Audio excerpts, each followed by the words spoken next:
Assalamualaikum warahmatullahi wabarakatuh. Perkenalkan, nama saya Yuvita Milenia Sitorus, NPM A1G0181122 dari semester 5B, Program Studi Pendidikan Guru Sekolah Dasar Universitas Bengkulu. Di sini saya akan menjelaskan mengenai Organization of Life atau organisasi kehidupan. Yang akan saya bahas di sini ada 10, yaitu yang pertama molekul, kedua sel, ketiga jaringan, keempat organ, kelima sistem organ, ke-6 individu, ke-7 populasi, ke-8 komunitas, ekosistem, dan yang terakhir bioma atau biosfer. Selanjutnya, pengertian dari Organization of Life atau sistem organisasi kehidupan adalah perangkat yang menyusun tubuh makhluk hidup yang terdiri dari struktur terbesar sampai terkecil. Perangkat tersebut saling berhubungan satu sama lain hingga membentuk sebuah sistem. Dalam kehidupan memiliki tingkat struktur yang sangat terorganisasi dengan sempurna dan menjadi bagian organisasi kehidupan. Nah, ini adalah contoh gambar dari organisasi kehidupan. Terus yang selanjutnya ada molekul, di mana molekul adalah bahan kimia dasar penyusun kehidupan.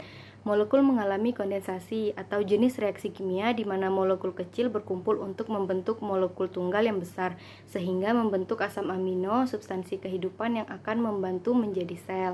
Di mana contohnya ada asam nukleat berupa DNA atau RNA. Asam nukleat berupa DNA, di mana DNA adalah asam deoksiribonukleat yang merupakan molekul pewaris sifat, dan di mana DNA ini juga termasuk ke dalam molekul dasar yang menentukan semua karakteristik setiap organisme.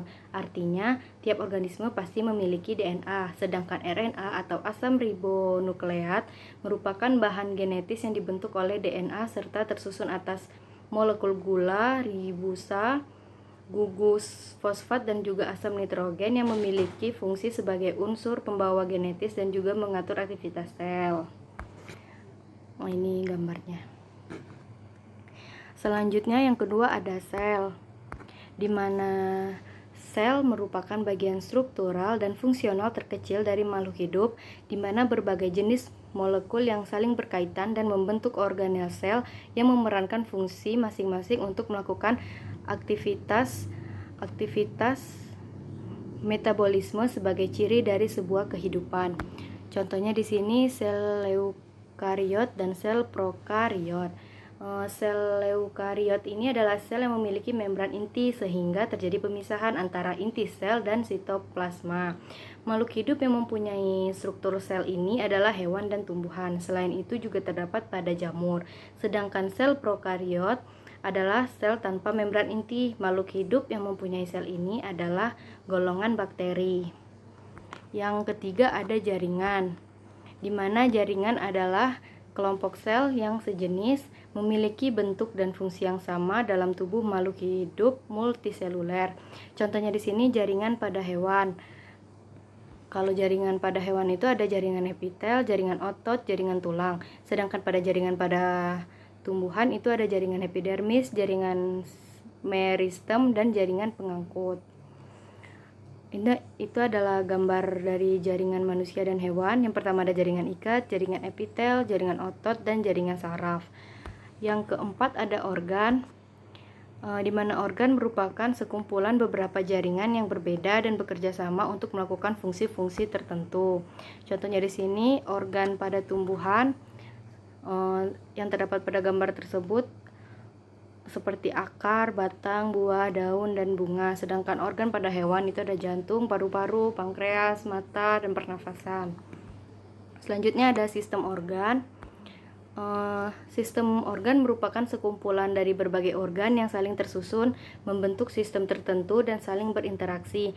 Adanya interaksi berbagai organ dengan tujuan yang sama akan membentuk satu kesatuan fungsional bagi keberlangsungan hidup suatu makhluk hidup. Contohnya sistem organ pada hewan dan tumbuhan, sistem organ gerak atau otot, sistem organ koordinasi, sistem organ kekebalan tubuh, sistem organ pencernaan, sistem reproduksi, dan lain-lain. Sistem organ gerak atau akar, batang, daun, sistem organ transportasi, evaporasi, respirasi. Yang selanjutnya ada individu, di mana individu adalah satu makhluk hidup tunggal di mana terdiri dari gabungan dari sistem-sistem organ yang bekerja sama membentuk kehidupan. Contohnya di sini ada manusia, harimau, dan pohon jambu atau pohon apel. Selanjutnya ada populasi.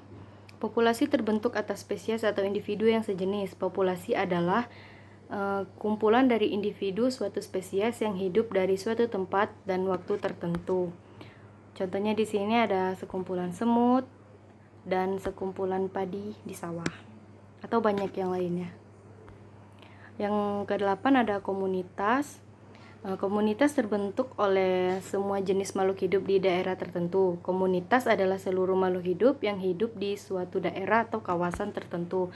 Contohnya di sini ada komunitas sawah yang terdiri dari tanaman padi, katak, cacing, belalang, burung pipit, tikus, elang, ular. Sedangkan komunitas kolam yang terdiri dari ganggang hijau, teratai, ikan, beruduk, katak, ular air. Yang selanjutnya ada ekosistem, di mana ekosistem terbentuk dari semua benda baik yang hidup maupun yang tak hidup yang saling berinteraksi dan mendiami di daerah tertentu, di mana ekosistem adalah terkumpulnya berbagai macam makhluk hidup dan makhluk hidup yang berada pada daerah tertentu serta saling berinteraksi satu dengan yang lainnya hingga membentuk sebuah rantai makanan, yaitu peristiwa makan dan dimakan sebagai siklus energi dan materi. Di sini contohnya ekosistem pada sawah, di mana produsen dimakan oleh konsumen 1, lanjut ke konsumen 2, ke konsumen 3, dan ke konsumen 4, dan terakhir di pengurai. Selanjutnya yang terakhir itu bioma atau biosfer, di mana bioma merupakan organisasi kehidupan yang cukup beragam jenis makhluk hidup di dalamnya, dan biasanya bioma terbentuk pada daerah yang luas di bumi ini dengan dicirikan sejenis tumbuhan dominan di daerah tersebut. Beberapa contohnya yaitu bioma gurun, bioma padang rumput, bioma tundra, bioma hutan hujan tropis, dan bioma taiga. Ini ada video link dari video pendukung tentang materi Organization of Life. Terima kasih. Assalamualaikum warahmatullahi wabarakatuh.